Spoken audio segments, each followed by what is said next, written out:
Mort d'Alain Delon, grosse carence affective, ses souffrances révélées par un acteur très connu. Sur RTL, un célèbre acteur est revenu sur sa rencontre avec Alain Delon. Ce dernier a alors marqué ses esprits, à cause d'un point très spécifique. Il aura laissé une trace indélébile dans la mémoire des Français mais aussi dans celle de nombreux acteurs. Avec la mort d'Alain Delon, beaucoup de ses pairs restent dans une grande douleur. Certains se sont même inspirés de sa personnalité pour créer, comme ce fut le cas de Pascal Légitimus. Avec Didier Bourdon et Bernard Campagne, l'humoriste avait donné naissance à Alain Deloin. Au micro de Bruno Guillon ce 14 septembre 2024, celui qui a formé Les Inconnus est revenu sur sa rencontre avec la star du cinéma français.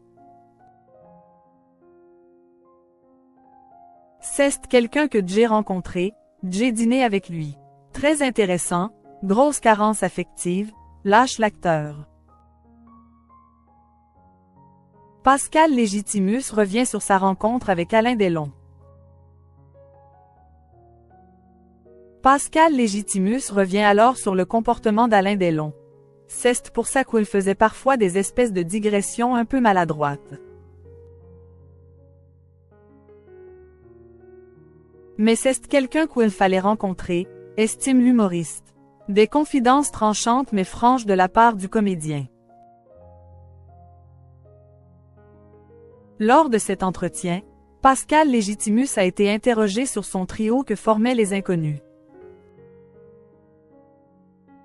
La télé nous prenait 3 mois d'écriture et 10 jours de tournage. On faisait 2 sketchs le matin et 2 sketchs l'après-midi, a-t-il révélé. Bernard était plus sur la structure et l'écriture. Moi, j'amenais beaucoup d'idées, Didier, la mise en scène. Mais, chacun pouvait écrire aussi. L'humoriste se confie sur le succès des Inconnus. Si la majeure partie de leurs sketchs était écrite, parfois, les humoristes laissaient place à l'improvisation.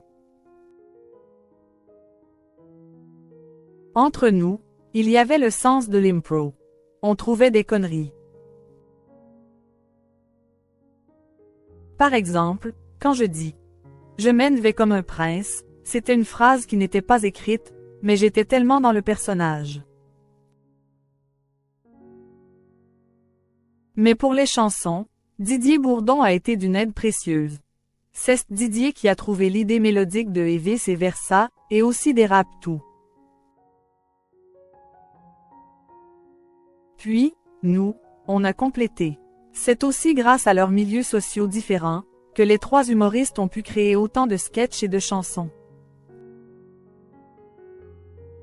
Moi, je l'ai vécu dans le milieu des MST, des mocassins, serre-tête, dans le 16e arrondissement.